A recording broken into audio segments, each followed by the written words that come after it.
प्रिय विद्यार्थियों, पिछले वीडियो में हमने देखा कि किस प्रकार प्रशा ने ऑस्ट्रिया को हरा दिया। अब दक्षिण की ये जो चार राज्य हैं, व्युटेंबर्ग, बावेरिया, बेडेन एंड हेस, इनको प्राप्त करने के लिए जब तक ये राज्य जर्मनी में शामिल नहीं होंगे तब तक जर्मनी के एकीकरण का कार्य पूरा नहीं हो सकता। अतः अब प्रशा फ्रांस से दो हाथ करना चाहता है, जैसा कि कल मैंने बताया।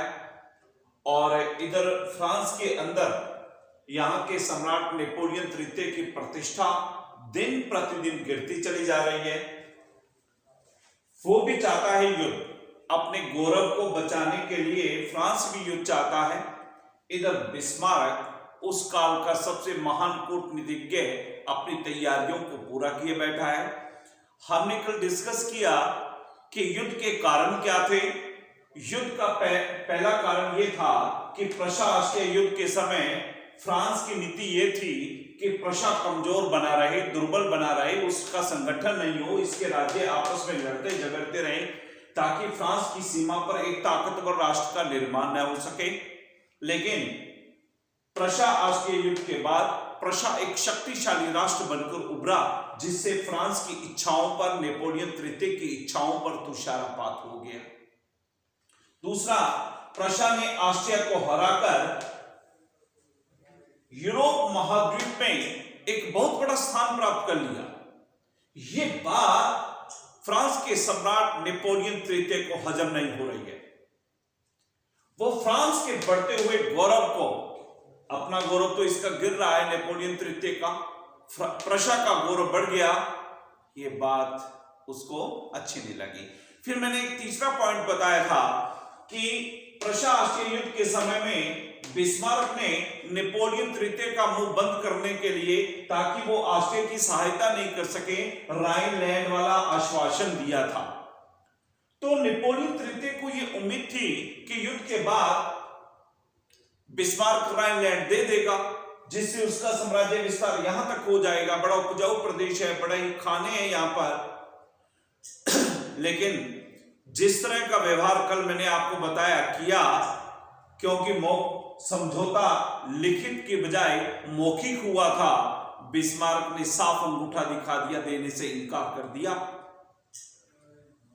परिणाम, फ्रांस के अंदर फ्रांस की जनता नेपोलियन तृतीय के नाम पर थू थू करने लगी कि कैसा हमारा सम्राट है जिसको अंतरराष्ट्रीय समझौते का ज्ञान भी नहीं है। फिर इसी कड़ी में हमने बात की थी पोलैंड वाली और अमेरिका के गृह युद्ध वाली।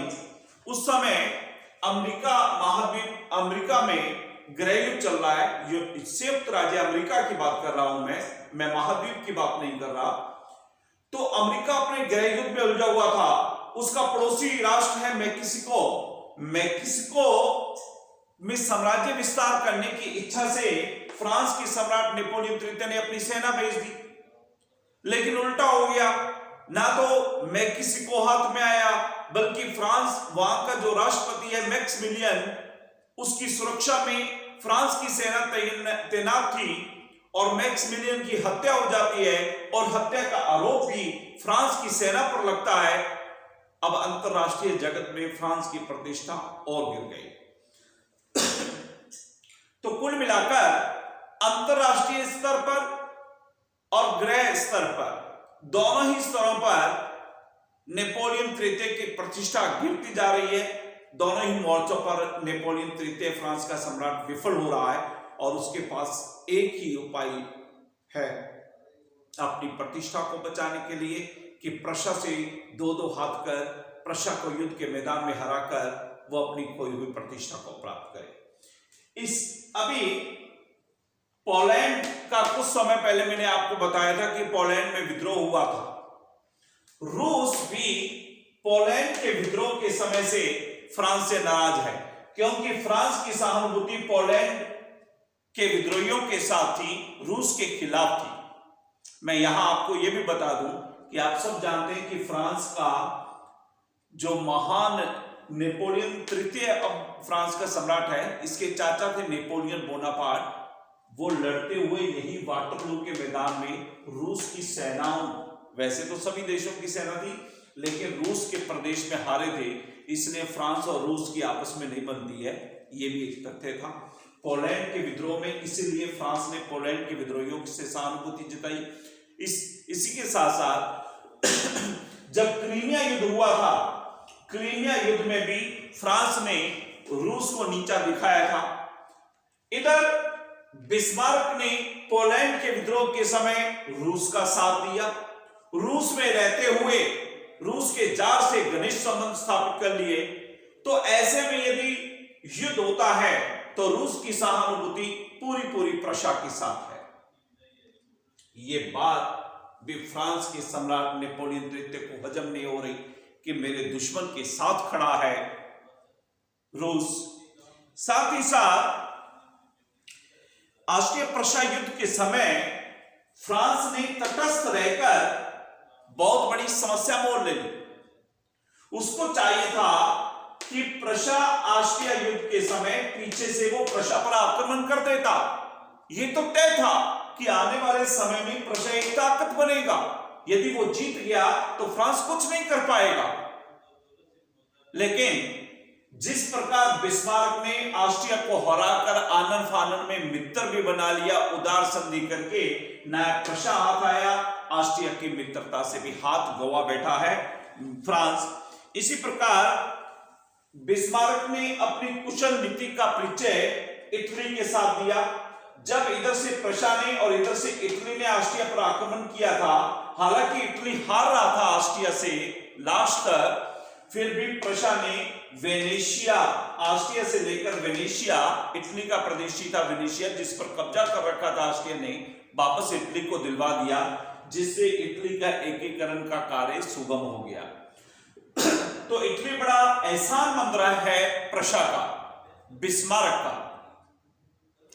अब कुल मिलाकर सारी चीजें प्रशा की फेवर में जा रही हैं और फ्रांस के अंगेस्ट होती चली जा रही हैं। 1866 में नेपोलियन तृतीय फ्रांस में इतना बदनाम होता चला जा रहा है कि जनता उसे अब सहन करने के लिए तैयार नहीं है। उसकी विदेश नीति गौरवपूर्ण नहीं थी, उसकी गृह नीति गौरवपूर्ण नहीं थी। गृह अपने घर में जो सुधार कर रहा है उसमें विफल हो रहा है, अंतरराष्ट्रीय जगत में विफल हो रहा है। जनता को लगने लगा कि हमने नेपोलियन बोनापार्ट का नाम देकर, उसका भतीजा देकर इसको गद्दी पर बिठाकर कहीं बहुत बड़ी भूल तो निकल ली। तो अतः वो कुछ ऐसा गौरवपूर्ण कार्य करके दिखाना चाहता है जिससे फ्रांस की प्रतिष्ठा में वो अपने चाचा की भांति चार चांद लगा सके। चलिए, अभी ये पृष्ठभूमि बन गई है, युद्ध होगा, ये तय है। और युद्ध की स्थिति में अभी ये लग रहा है कि ये जो चार राज्य है, व्युटेम्बर्ग, बेडन, हेस और बवेरिया, ये फ्रांस के पिछलग्गू हैं, इसलिए फ्रांस का साथ देंगे। बिस्मार्क के लिए ये स्थिति थोड़ा सा परेशानी वाली जरूर है, क्योंकि अपने ही जर्मन साथ देंगे तो परिस्थिति बड़ी गंभीर होगी। लेकिन बिस्मार्क वो जादूगर है जो 5 गेंदों से एक साथ खेलता था, 2 उसके हाथ में होती थी, 3 को हवा में रखता था। तो इन 4 छोटे राज्यों की कोई ज्यादा बड़ी बिसात भी नहीं है। स्थिति गंभीर है लेकिन आउट ऑफ कंट्रोल बिस्मार्क के लिए बिल्कुल भी नहीं थी। इसी समय युद्ध का बहाना भी मिल गया है। हुआ यह है 1866 का वर्ष है और स्पेन, जो फ्रांस की सीमा के साथ लगता हुआ देश है, स्पेन की राजगद्दी खाली हो गई। स्पेन की राजगद्दी खाली हो जाने पर स्पेन की जनता ने ही प्रशा के सम्राट विलियम प्रथम के रिश्तेदार लियोपोल्ड